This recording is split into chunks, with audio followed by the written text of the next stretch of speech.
Bonjour à tous, j'espère que vous m'entendez tous correctement. Alors je vois qu'il y a une vingtaine de participants actuellement. On doit attendre encore quelques personnes qui s'étaient inscrites à la session. Alors je crois qu'on commence, hein. On n'attend personne. Donc écoutez, les retardataires nous rejoindront en cours de route. Alors je me présente, je m'appelle Nicolas Ducret, je suis directeur général adjoint de la CCI France-Russie. Et je suis très heureux de vous recevoir et de vous voir aujourd'hui. On aurait dû théoriquement se voir, j'imagine, en France, mais au regard des conditions actuelles, eh bien, on se voit à distance. Et nous, du reste, on est en Russie depuis 25 ans maintenant. Et on espère bien vous voir prochainement. Donc, n'hésitez pas à venir en Russie dès que les frontières s'ouvriront. On espère que, à partir de l'été prochain, de nouveau, vous pourrez voyager. Et vous pourrez découvrir la Russie et l'énorme potentiel que le marché russe réserve aux entreprises françaises qui sont capables d'apporter des produits innovants, des technologies innovantes, ou qui sont capables, dans les différents secteurs, de se tailler une part de marché. Donc moi, je ne vais pas rentrer dans le détail des secteurs, puisque mes collègues le feront peu après. Moi, j'aimerais en quelques mots vous présenter la Chambre.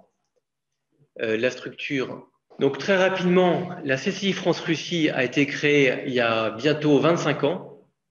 Donc on est une vieille institution. Au départ, donc on a été créé juste après la fin de l'Union soviétique. Le but au départ de la CCI France-Russie était de rassembler les entreprises françaises présentes en Russie. Et petit à petit, on a ouvert nos activités aux entreprises russes. Et aujourd'hui, eh bien, la CCI France-Russie est fière d'être le principal si ce n'est le seul partenaire, organisation de la relation économique bilatérale entre la France et la Russie.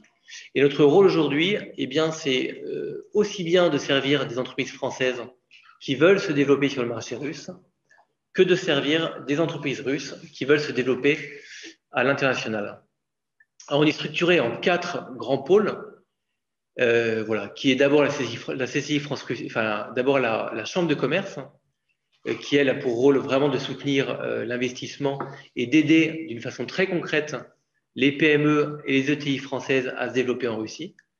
Ensuite, on a un conseil économique qui lui rassemble les grandes entreprises du CAC 40 avec des grandes entreprises russes et qui organise des grands rendez-vous annuels comme notamment la rencontre avec le président Vladimir Poutine. Ensuite, on a l'Observatoire qui est arrivé en 2012 qui lui a pour objectif de donner une image plus nuancée de la Russie en France, et notamment afin d'inciter les entreprises à se développer vers le marché russe, et en réalisant des études économiques, politiques, enfin très variées. Et voilà, l'idée c'est d'informer correctement sur le marché russe. Et puis le dernier né, en 2016, c'est Nokainov, qui a pour vocation de promouvoir la coopération entre les filières de haute technologie françaises et russes. Donc voilà, le directeur de Nokainov vous présentera la partie industrielle et se présentera lui-même plus tard. Voilà, je vais passer à la suivante. Donc juste un tout petit point quand même sur la CCI. On est donc depuis 25 ans sur le marché. On s'occupe en gros de mener les entreprises de la phase d'approche de marché à la phase développement avancé.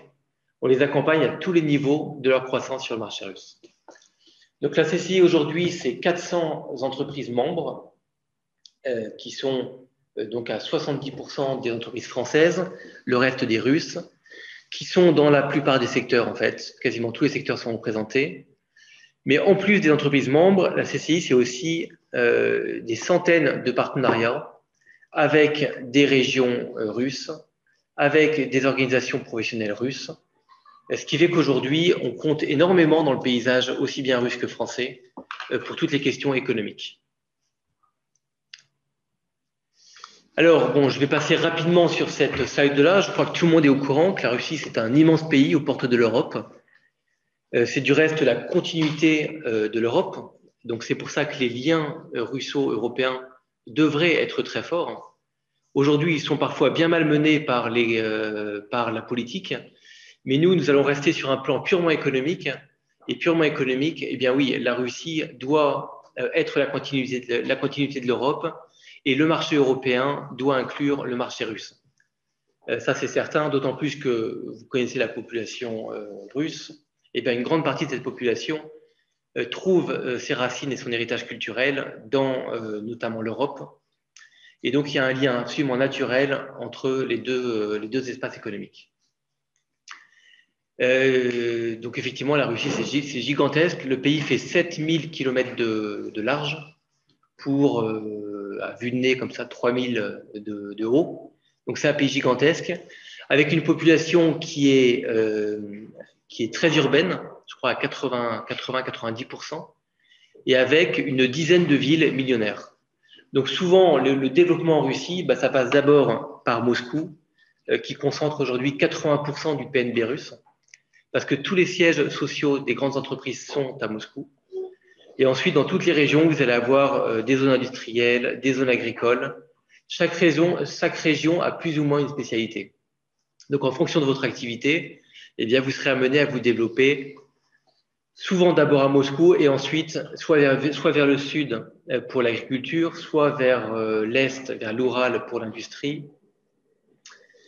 soit encore plus loin pour tout ce qui est exploitation forestière. Enfin, voilà. Après, vous avez dans chaque région, vous avez une spécialité. Parfois, c'est mélangé, mais voilà, territoire gigantesque. Voilà, 15 villes millionnaires et 150 millions d'habitants. Qui sont répartis en fait essentiellement sur la partie ouest du territoire et ensuite sur une ligne donc ouest-est, mais plutôt dans la partie sud du territoire. Sachant que tout le nord du pays sont des zones qui sont pas glaciaires mais quasiment avec un climat plutôt rude et qui abritent assez peu d'habitants en Russie, en dehors des zones d'exploitation minière. Voilà, donc les liens, voilà, j'avais sauté une slide. Alors, ce qui est très intéressant dans cette période de Covid, c'est que, effectivement, la Russie a été affectée par le Covid en 2020. Mais ce qu'on constate, c'est que l'économie russe a été plutôt résiliente à l'affaire du Covid, puisque dès maintenant, on constate que la croissance est de retour. La croissance prévue pour 2021 est 3,3%. Mais on constate que, notamment sur la consommation des ménages, eh bien, en janvier 2021, on retrouve déjà le niveau de janvier 2020. Donc, ça veut dire que le chômage n'a pas explosé en Russie. Le taux de chômage reste aujourd'hui à 5,8%. Ça veut dire que la consommation est repartie. Les salaires ont été augmentés. D'ailleurs, on constate sur les dernières statistiques que je voyais aujourd'hui, c'est que les salaires ont été augmentés d'une façon plus forte que l'inflation, ce qui a permis un regain de consommation de la part des ménages russes et que l'on constate dès maintenant. En fait, en Russie, il y a eu une période de fermeture de quarantaine, mais de fermeture du pays qui a duré 2 mois. C'était au mois de mai et juin dernier. Et depuis ces dates-là, eh bien, l'économie, tout s'est réouvert, les gens ont recommencé à travailler, les restaurants n'ont pas fermé, donc l'économie du coup a été moins touchée que certains pays d'Europe. Donc voilà, la croissance repart, c'est encourageant. Tout ça, ça va relancer les investissements étrangers. Les investissements étrangers, effectivement, ont connu une pause durant l'année 2020, mais actuellement, c'est en train de repartir. On est en train de voir, nous, à un autre niveau. Il y a beaucoup de projets qui étaient arrêtés, qui sont en train de repartir. Donc, je crois que c'est maintenant qu'il faut se positionner sur la Russie, puisque ça va repartir plus vite que l'Union européenne. Ça, c'est certain. Et toutes les attentes, les potentiels que l'on voyait avant le Covid, eh bien, ils sont maintenant réels. Et c'est maintenant qu'il faut venir en Russie. Alors, les grands objectifs de l'État, ils sont toujours là. Hein. C'est-à-dire que la croissance en Russie a été poussée pendant très longtemps par la consommation. Et depuis maintenant une dizaine d'années, la croissance de la Russie, ça va être dans sa diversification et donc dans l'investissement industriel. Et pour ça, la Russie a un potentiel gigantesque, mais elle a besoin de se moderniser. Et c'est là où on a besoin de savoir étranger, que ce soit français, de l'Europe ou de l'Allemagne. Les entreprises françaises ont des vraies cartes à jouer à ce niveau-là pour apporter leur technologie et pour permettre à la technologie, aux entreprises russes, à l'industrie russe, de monter en gamme, de rejoindre le niveau de ses partenaires européens et pour demain pouvoir également aller conquérir des marchés étrangers. Alors, voilà, une petite chose, voilà, mais pour poursuivre, la France aujourd'hui est le premier employeur étranger en Russie. La Russie exporte des hydrocarbures en Europe, mais importe du matériel de transport, des produits chimiques, des produits pharmaceutiques, des machines-outils, des produits informatiques. Donc du coup, si vous êtes plus ou moins dans tous ces domaines-là, vous pouvez vous dire que vous avez un beau marché en Russie. Vous voyez, les importations françaises, c'est à peu près 8,7 milliards d'euros par an. Donc ça reste conséquent et on constate qu'en 2019, eh bien, les exportations françaises ont augmenté de 5,5%, ce qui est très, très encourageant. Ça veut dire que probablement on gagne des parts de marché sur nos concurrents, qui sont les Allemands, les Italiens, mais que probablement il y a une demande qui est de plus en plus forte aussi en Russie, afin justement de répondre aux besoins de transformation de l'économie. Voilà, alors mon collègue vous expliquera en détail quels sont les secteurs qui ont le plus besoin de savoir-faire français. Et voilà. Mais en France, en Russie, il y a 900 aujourd'hui filiales d'entreprises françaises. Alors là, on vous a mis quelques logos hein, alors c'est essentiellement des grandes entreprises. Il faut savoir qu'aujourd'hui, on a 35 des entreprises du CAC 40, 35 sont présentes en Russie. Et avec elles, eh bien, sont arrivées des dizaines, des centaines de PME et de TI qui viennent en sous-traitance de ces principaux groupes. Nous, pour vous dire aujourd'hui, on a à peu près, chaque mois, on doit avoir 5 ou 6 demandes de TI ou de PME françaises qui s'intéressent au marché russe. Alors souvent, qui cherchent des voies à l'export, hein, souvent qui sont présentes déjà en Europe, mais qui veulent aller encore plus loin et qui font le pas de venir en Russie. Et la plupart du temps, eh bien, ça se passe très bien. Nous, on les reçoit, on les accompagne les premières années et puis ensuite, elles s'installent en Russie et puis c'est parti pour une longue histoire russe. Donc voilà, je vais passer la parole maintenant à mon collègue Jean-Baptiste Demont, qui est directeur du département d'appui aux entreprises. Donc c'est vraiment lui la personne cruciale pour les entreprises qui veulent se développer en Russie et il va pouvoir répondre à toutes vos questions après s'être présenté. Voilà, merci et bon forum. Merci Nicolas, bonjour à tous. Donc, je m'appelle Jean-Baptiste Demont, donc je dirige, comme l'a dit Nicolas, le département d'appui aux entreprises de la Chambre de commerce. Donc, c'est toute l'aide qu'on propose principalement aux entreprises françaises, PME et ETI qui veulent s'implanter sur le marché russe. Et on propose aussi des services pour les particuliers, voilà, qui souhaiteraient venir s'installer et vivre en Russie. Donc, moi, je vais simplement vous présenter brièvement les services qu'on propose. Et je vais vous donner quelques exemples et ensuite je laisserai la parole donc à mes collègues, des experts sectoriels qui vous parleront plus en détail des opportunités du marché russe pour les entreprises françaises. Voilà, donc nous on possède une large gamme de services, hein, donc ça passe de l'étude de marché, recherche de partenaires, accompagnement sur tout ce qui va être salon professionnel, facturation des clients finaux. Voilà, donc notre but, c'est vraiment de pouvoir accompagner une entreprise le plus loin possible dans son développement sur le marché russe.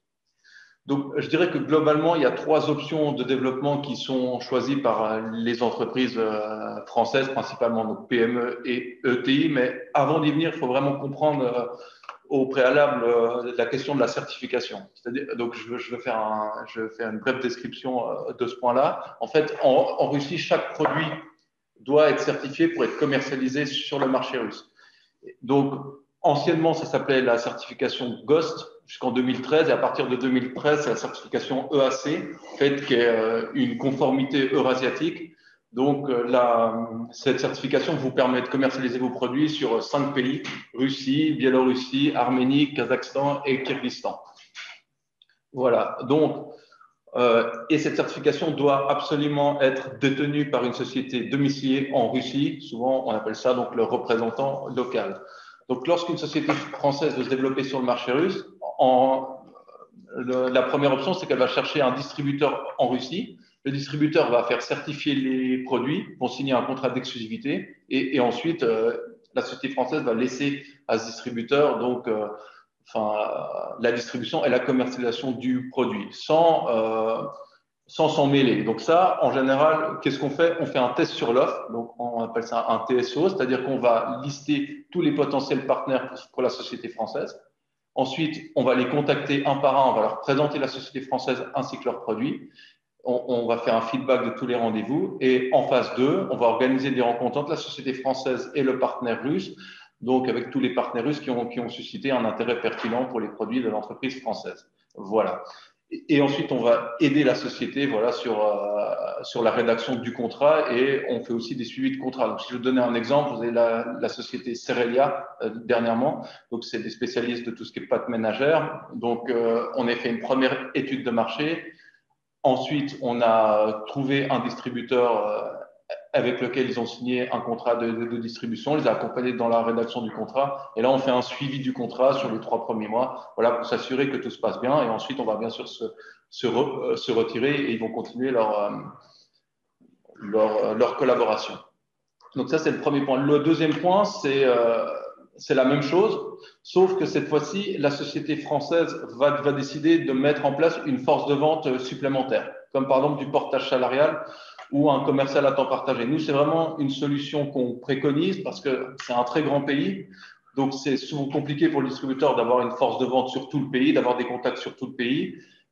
Souvent, les distributeurs sont multiproduits, donc ils n'ont pas le temps de se consacrer aussi à 100% sur votre produit. Donc là, qu'est-ce qu'on va proposer? Soit c'est du portage salarial, c'est-à-dire qu'on va engager un commercial sur la chambre de commerce qui va développer vos activités à côté du distributeur qui va aller chercher des nouveaux clients. Voilà, ou du commercial à temps partagé. Donc là, c'est quelqu'un de la chambre de commerce qui va faire des actions ponctuelles, quelques jours par mois, pour le compte de la société française. Et donc, voilà, qui va aider à augmenter les ventes de la société. Ça, c'est une solution, on a vu sur ces dernières années, qui porte vraiment ses fruits et qui apporte de très bons résultats. Ensuite, le troisième point, c'est lorsque la société française veut vendre en direct aux clients finaux russes. Bon, il faut que ça soit possible parce que certains produits, les sociétés russes ne veulent pas les acheter en direct, ça va dépendre du volume, de la complexité, etc. Donc ça, c'est la société française décide de faire une certification sur une société neutre russe et elle prête cette certification à tous ses clients finaux pour qu'ils puissent importer les produits. En fait, une certification sert vraiment juste à dédouaner la marchandise.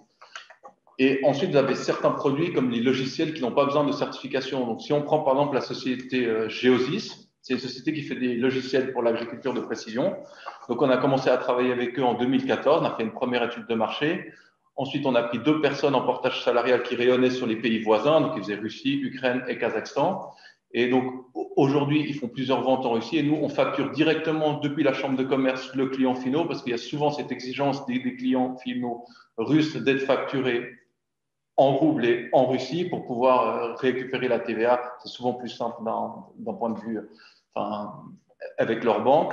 Donc aujourd'hui, ils sont encore chez nous. Ça fait 7 ans qu'ils se développent sur le marché russe et ça se passe très bien. Voilà. Et souvent, par la suite, si les sociétés commencent à avoir beaucoup de clients, elles décident dans ce cas-là de monter une filiale en Russie et on les accompagne aussi dans cette démarche.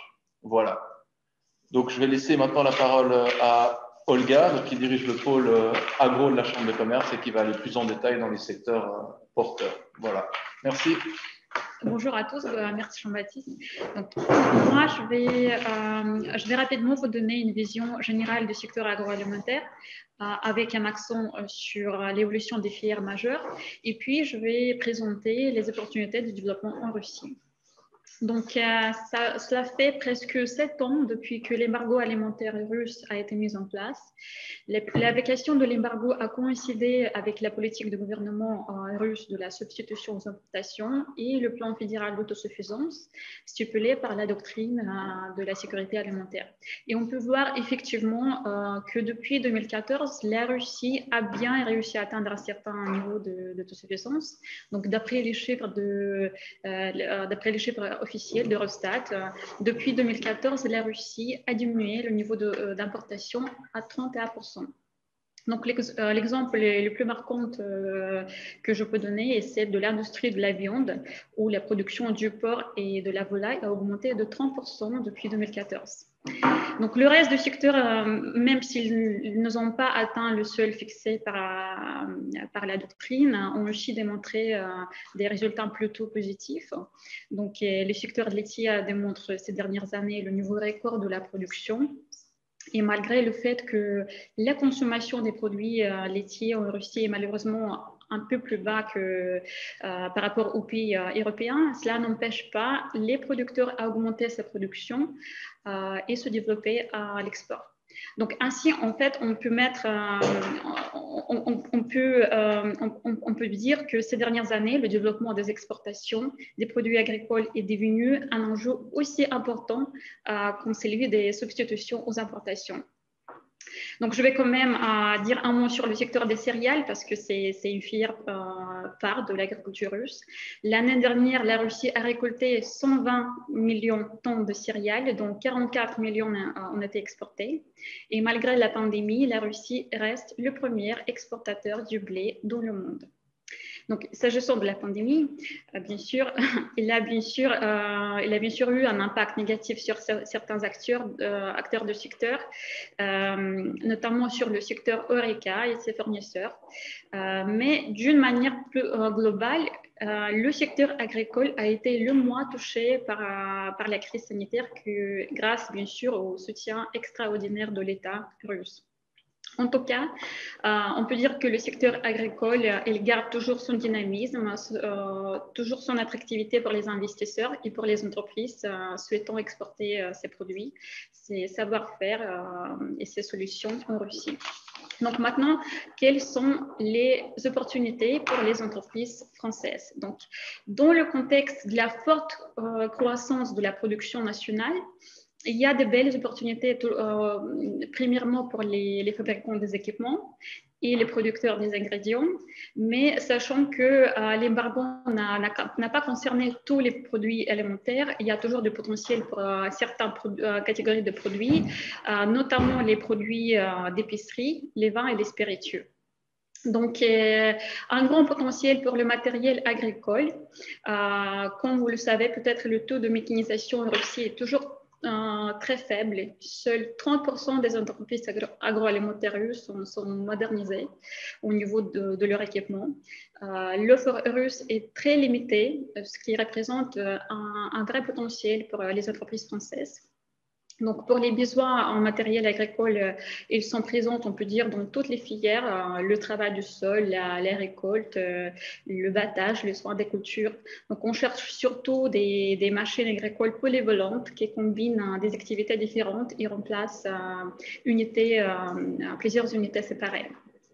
Par contre, là, il faut noter que la concurrence reste assez forte, d'autant plus que le programme fédéral des subventions profite uniquement aux constructeurs russes ou entreprises étrangères avec plus de 50% de localisation. Donc, passons aux solutions pour l'élevage. Pour l'équipement de l'élevage, la situation est à peu près similaire. Donc, environ 70% des équipements utilisés sont importés. La concurrence est très élevée, mais je peux dire qu'avec le nombre des nouveaux projets qui apparaissent, il y a toujours de la demande pour l'équipement de la qualité. Donc, il y a aussi des opportunités en matière de vitamines et additifs pour l'alimentation animale.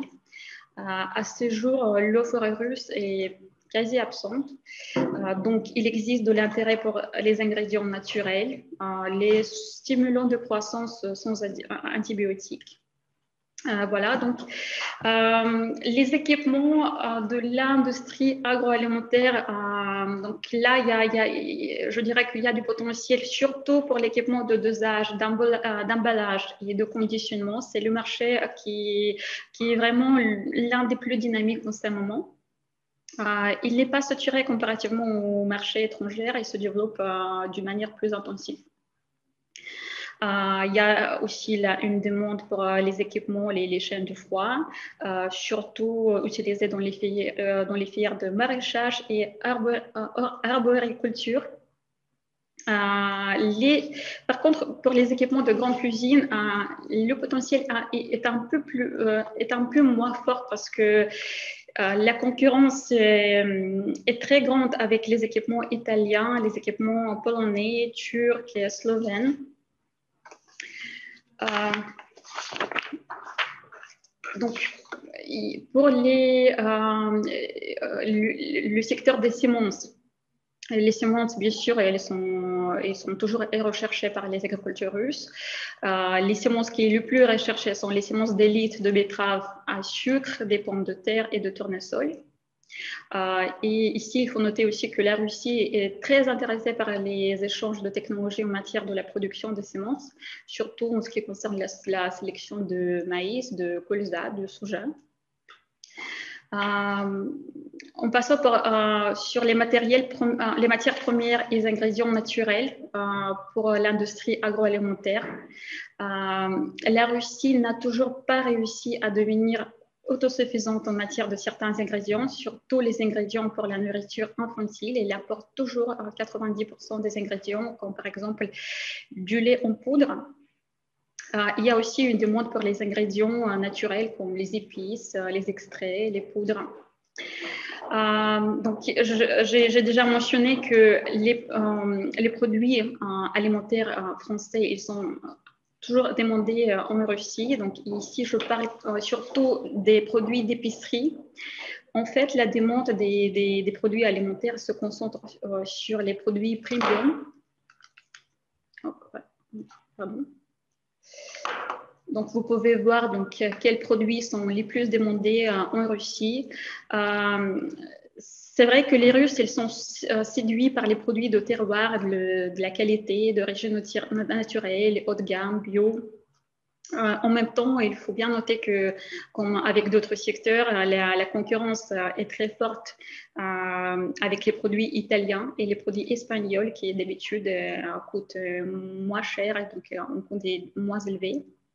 Et sachant que le taux de change est toujours instable, les produits fabriqués en Russie deviennent plus attractifs et ça rentre vraiment dans le contexte de la substitution aux importations. Donc, d'où ma recommandation, c'est vraiment de privilégier les canaux de distribution HoReCa, les grands hôtels, les restaurants avec la cuisine française, les traiteurs premium, les supermarchés haut de gamme, les épiceries fines. Il y a aussi, donc, ces dernières années, une grande tendance, les boutiques gourmets en ligne. Mais sachez bien que dans la plupart des cas, il faudra toujours passer par un importateur. Voilà, et je passe donc au dernier secteur, donc les vins et les spiritueux. Il y a bien sûr toujours un grand potentiel pour les producteurs français. La France est le 4e fournisseur du vin en Russie. C'est en volume et le 2e fournisseur en valeur. Donc, évidemment, les vins français sont historiquement très bien positionnés en Russie. Ils sont représentés par les principaux importateurs-distributeurs du marché. Mais comme le marché est déjà bien saturé par l'offre des vins de Bordeaux, des vins de Bourgogne, l'intérêt se porte plus vers les indications géographiques moins prestigieuses, comme par exemple Savoie, Languedoc-Roussillon, au vin du Sud-Ouest. Il y a aussi un intérêt croissant pour les vins naturels, pour les vins bio, pour les vins biodynamiques. Cependant, ici, il faut comprendre qu'à ce stade, on parle toujours du marché de niche. Et donc, pour finir, je dirais qu'aujourd'hui, il y a donc les deux grands créateurs de tendances dans le secteur des vins, qui sont les restaurants, qui essaient de rendre sa carte de vin plus intéressante, plus sophistiquée, en intégrant les vins qui sont plus rares. Et d'autre côté, il y a des GMS qui de plus en plus choisissent à travailler directement avec les fabricants, sans donc passer par un importateur, où le facteur décisif, donc le facteur crucial devient le goût, la reconnaissance du région et bien sûr le prix. Donc, il cherche surtout la compétitivité au niveau des prix. Voilà, donc si vous avez des questions, je vais répondre avec plaisir. Et maintenant, je vais passer la parole à ma collègue Maria Ladeguena, donc, qui est le chef du pôle santé pharma, art de vivre. Oui, bonjour. Oui. Il y a quelques questions, on va vous répondre à la fin de notre session. Voilà, bonjour, je me présente, je m'appelle Maria Ladeguena, je suis chef de pôle santé pharma et art de vivre. Donc aujourd'hui, je vais vous parler un tout petit peu du marché du pharmaceutique en Russie et justement le marché de art de vivre. Donc en 2020, le Covid, c'est le facteur qui a le plus influencé le développement du marché pharmaceutique l'année dernière, donc, comme dans tous les pays. Cette influence a été multiple tant sur le processus économique et la réglementation de l'État que sur la demande des consommateurs. Depuis le 1er juillet 2020, l'étiquetage des médicaments est obligatoire en Russie. Qu'est-ce que ça veut dire l'étiquetage? C'est un dépôt d'une marque sur le produit, son emballage et l'identifiant confirmant l'authenticité du produit.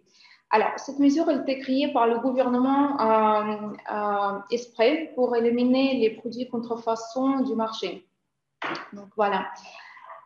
Ensuite, à partir du 17 mars 2020, il sera possible de vendre les médicaments en vente libre en distance, ce qui n'est pas le cas en France. La vente de médicaments sur ordonnance, des stupéfiants et des psychotropes, ainsi que bien sûr les drogues contenant l'alcool, est interdite sur Internet. Seules les chaînes de pharmacie disposant d'une licence pharmaceutique valable pendant plus d'un an et répondant de certaines listes de conditions peuvent vendre les médicaments en vente libre sur Internet. Donc maintenant, je vous montre un peu des graphiques. En 2020, le volume du marché des ventes de médicaments était à 29 milliards de dollars. Ce que vous pourrez voir, donc la dynamique du marché pharmaceutique en milliards d'euros. Bon, vu que le rouble est baissé de 30% contre l'euro, donc voilà, ça reste plus ou moins le même. Mais la dynamique du marché pharmaceutique en rouble, ça augmente, ça augmente assez fortement. Ensuite, le deuxième graphique que je vais vous montrer, c'est justement le graphique par rapport aux ventes de médicaments. Alors, c'est les ventes génériques. Donc, le premier graphique, c'est en rouble. Et le deuxième graphique, c'est en emballage, donc par unité. Génériques en bleu et originaux qui sont en vert. Donc, vous allez voir que les génériques, quand même, ils sont en vente plus... Les gens ils achètent plus ça. Donc, par rapport à les médicaments importés, voilà, vous allez voir tout de suite que la part de médicaments importés dans le marché total de l'année 2020 était à 56,3% en roubles et du 31,4% en unité. Donc, on a vraiment beaucoup de médicaments importés. Donc, après, vous allez voir les médicaments vitaux et non vitaux et les ordonnances en vente libre. Voilà. Ensuite, je voulais vous montrer une petite étude qui était faite en fin de 2020.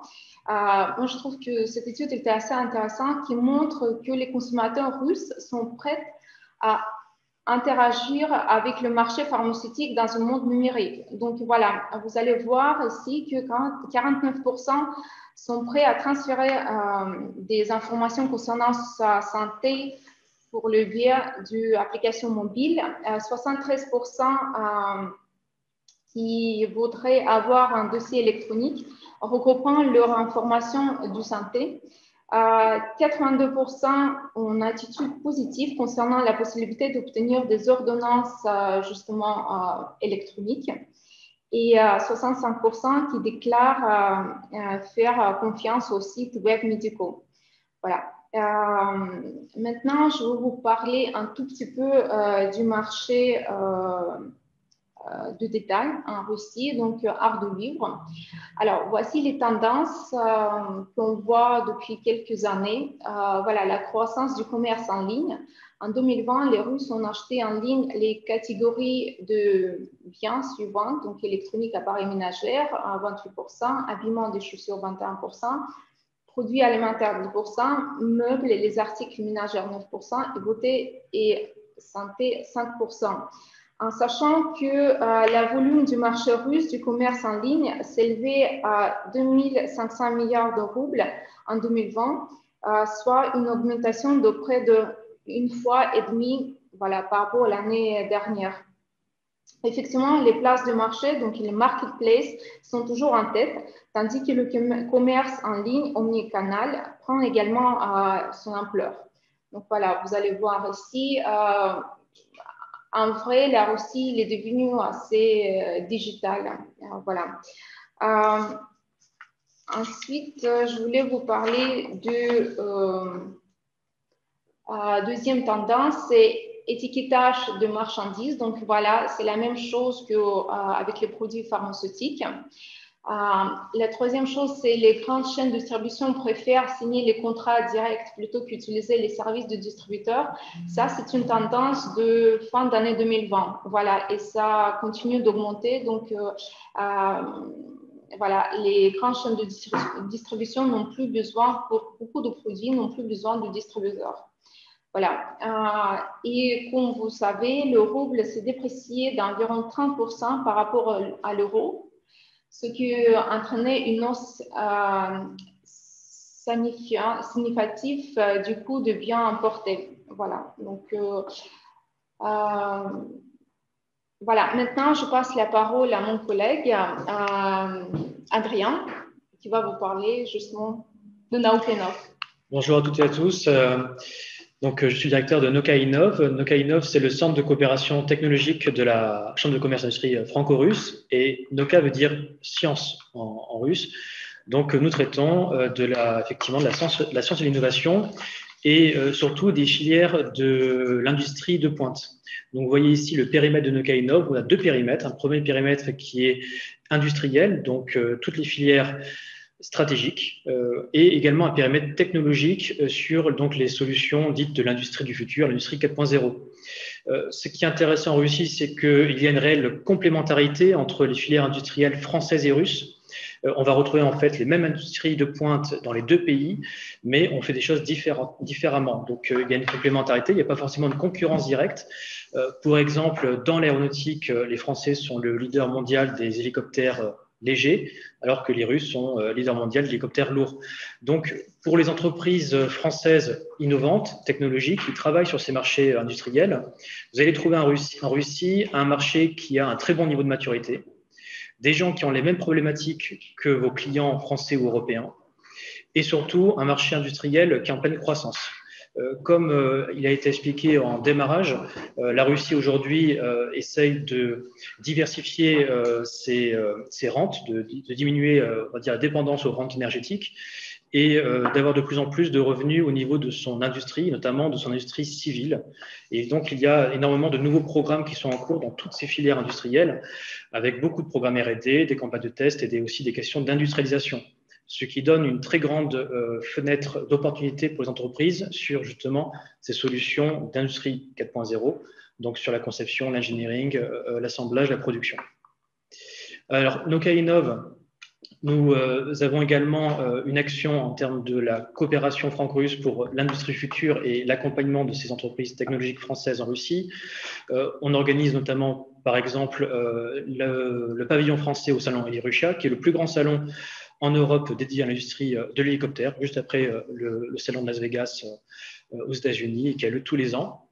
En Russie, à Moscou. On organise également différents grands événements, grands forums, notamment, je suis désolé, la slide suivante. Voilà, un événement qui aura lieu en juin en format en ligne sur l'industrie bas carbone. Donc, toutes les questions au niveau du verdissement des process industriels russes. La Russie a énormément d'industries lourdes, métallurgie, cimenterie et autres, qui ont aujourd'hui besoin de solutions innovantes pour pouvoir notamment se préparer à la taxe carbone qui va arriver très prochainement. La Russie a également ratifié les accords de la COP21 depuis 2 ans. Donc, c'est un très gros focus aujourd'hui pour les industriels russes et un très beau marché pour nos entreprises françaises. Et à noter également qu'on aura aussi sur ce forum un point particulier sur l'hydrogène. Un autre événement qui aura lieu en septembre, et cette fois-ci à Saint-Pétersbourg, en réel, sur un premier forum franco-russe pour le développement durable de l'Arctique. L'Arctique est une zone stratégique en Russie qui est en plein développement sur différents aspects. Il y a également la voie maritime du Nord qui est déjà ouverte et qui va être de plus en plus exploitée. La France a beaucoup d'entreprises et d'expertise sur la protection, la surveillance de l'environnement, sur des technologies innovantes, notamment aussi pour l'exploitation maritime et les drones, les dirigeables et autres. Donc, c'est aussi un marché sur lequel les entreprises françaises sont déjà présentes, avec Total notamment sur le projet Yamal. Donc, il y a beaucoup de choses à faire entre nos deux pays et on va essayer, à travers ce forum, de pouvoir soutenir nos entreprises françaises. Et puis, le dernier forum que nous animons, c'est les rencontres franco-russes de l'industrie du futur, qui est également un temps fort bilatéral où on réunit décideurs français et russes de l'industrie, du ministère de l'Industrie et du commerce russe à Moscou pour pouvoir justement accélérer et soutenir cette collaboration. Et on aide, comme mes collègues Jean-Baptiste l'a souligné, les entreprises françaises dans leur développement à l'export en Russie et ceux de toute taille, de start-up à des grands groupes français. Et maintenant, je pense passer aux questions. Jean-Baptiste? Oui, tout à fait. Alors, si c'est possible de remettre les questions. Alors, je ne vois pas très bien, malheureusement. Donc sur la première question, c'est vrai que je ne l'ai pas abordé parce que ce n'était pas le thème aujourd'hui, mais on aide également les entreprises russes à se développer en Europe. Donc, en général, effectivement, elles essayent de prendre contact directement donc, avec les sociétés françaises. Mais en fait, si vous voulez, nous, on monte des missions, c'est exactement la même chose que pour les sociétés françaises qui veulent se développer en Russie. C'est-à-dire qu'on va dresser une liste de partenaires potentiels français, on va les contacter et ensuite on va les présenter donc, à la société russe. Donc, je dirais c'est soit directement, soit à travers un distributeur. Mais ça, c'est plutôt le produit qui va définir la méthode de travail, en fait. À savoir, est-ce que c'est possible d'importer directement ou est-ce qu'il faut le faire à travers un distributeur spécialisé. Voilà, je dirais que c'est à peu près la même chose que de la France vers la Russie. Oui, donc sur la certification, oui, effectivement, donc il y a besoin de certification pour tout ce qui est le textile, ruban et textile, il y a besoin de certification. Si vous avez d'autres questions, vous n'hésitez pas donc à nous les envoyer et on y répondra par la suite avec plaisir. Voilà. Bon, voici c'est tout. Je souhaite à tous une bonne fin de journée.